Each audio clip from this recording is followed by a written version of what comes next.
to my channel, Finding Balance with Kelly. My name is Kelly, and I'm here today to talk to you about my second trimester of pregnancy.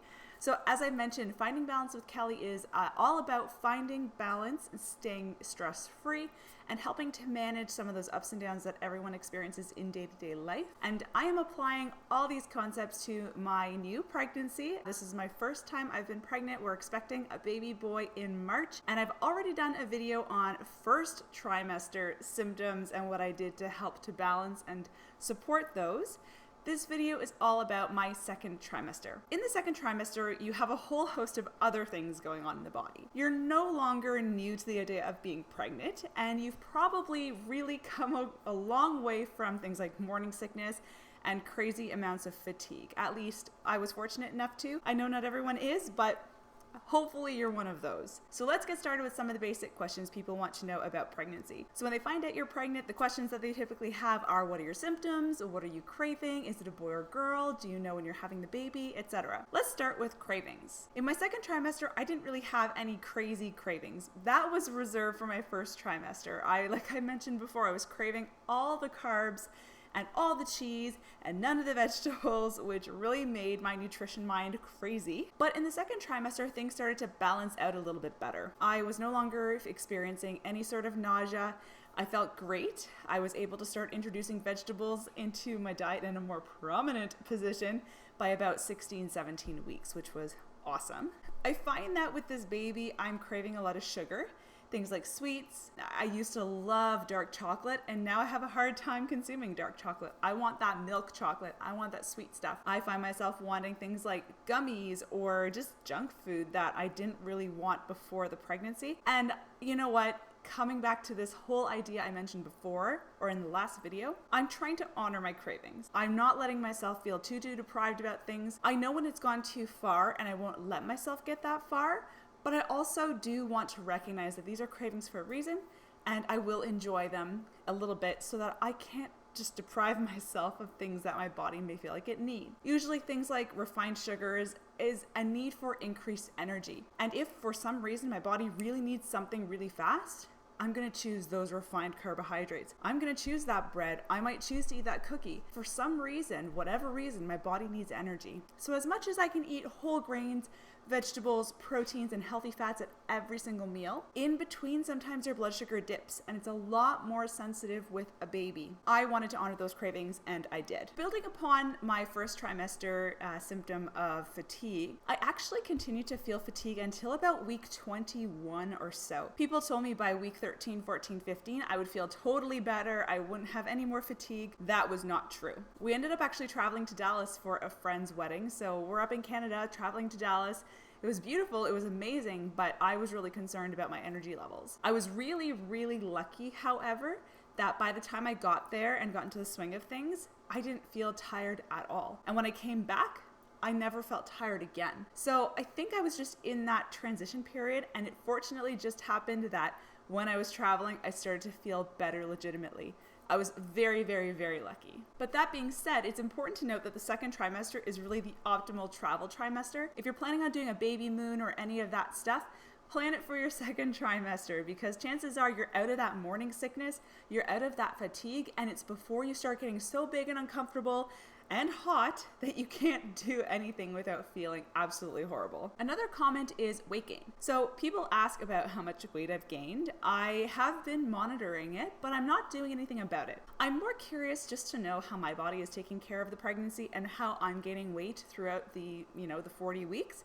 But not because I'm doing it in a way that is judgmental on myself. I'm not judging myself for the weight I've gained. I am just acknowledging this has happened. It doesn't mean anything. All it means is I'm growing a healthy baby. So by about 28 weeks, I'd gained about 28 pounds. Well, by the end of my second trimester, I have kind of hit about what average weight gain is for an entire pregnancy for most women. Now, knowing that, I know that I did go into pregnancy with a lower body fat percentage than the average woman does. I was relatively fit, I was relatively active, and I didn't have a lot of fat storage. So I believe my body was really putting on a lot of fat storage in the beginning, just so that it helps to sustain the pregnancy and sustain breastfeeding, which I'm hoping that I can do after the baby is born. If you're struggling with weight gain or you're concerned about it, just make sure you speak with your doctor or your healthcare practitioner. And if they're not concerned, then don't worry about it. The number on the scale does not mean that, you're getting fat or that you're gaining too much weight necessarily. Half the time,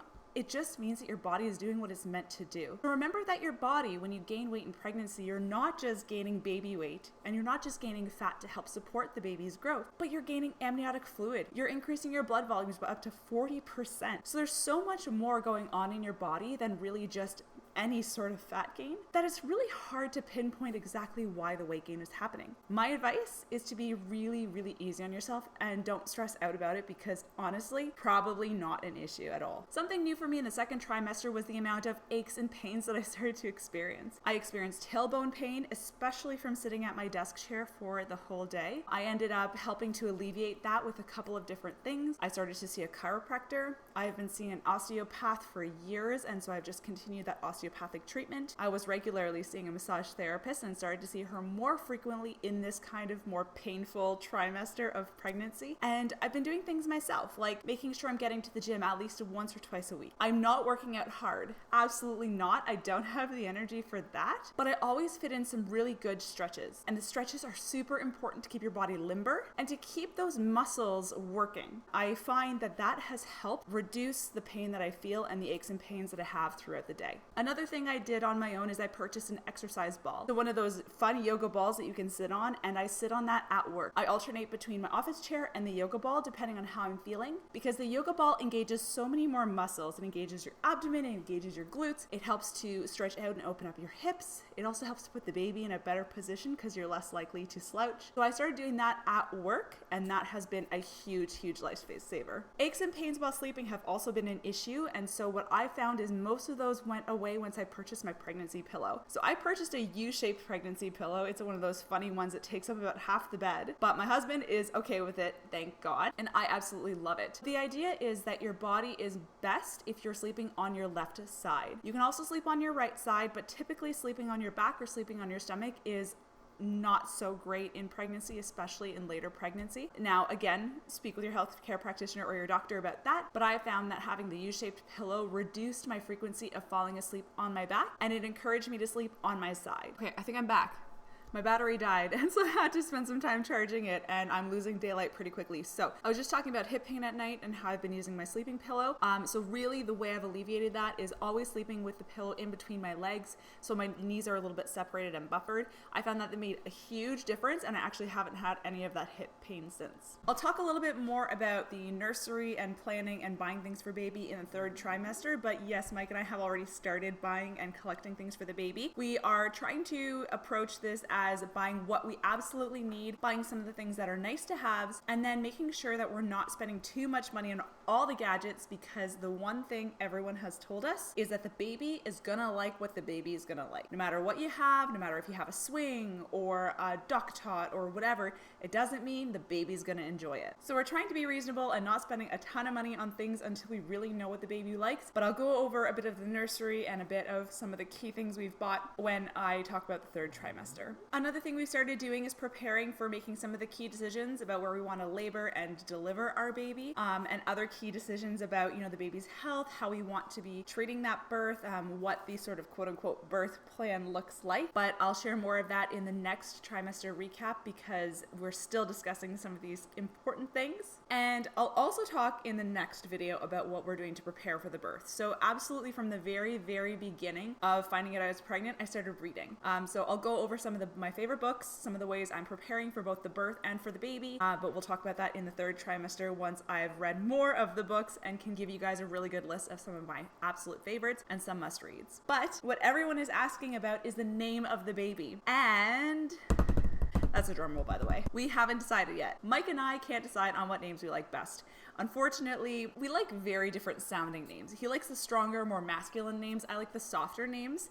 So between the two of us, it's been challenging to find a name we can both agree on. We've got a few that we think are top contenders, but it's going to be based on when we see the baby, what name we think is going to help represent that baby at the time. So I would not be surprised if we don't decide for a little while after the baby is born. So those are some of the key questions about sort of how I've been doing this trimester. I've been asking on my Instagram every once in a while if anyone has questions about how the pregnancy is going or any questions about the pregnancy. And some of these are the questions that I've had some of the readers come in and ask. If you have any questions for me, whether it's about this pregnancy, whether it's about finding and supporting your stress management, your lifestyle, finding balance in your life, feel free to comment below. I'm also at Instagram. I'm on Instagram at Finding Balance with Kelly. I'm also on Facebook. You can email me. My website is findingbalancedwithkelly.com. So feel free to come on over and check out some of the articles I've got about stress management, about pregnancy, and about women's health. So right now I am 28 and a half weeks, and in a few months I'm going to be just about ready to deliver this baby. So I will have a recap then. So please come by, and I hope to see you again soon. Bye for now.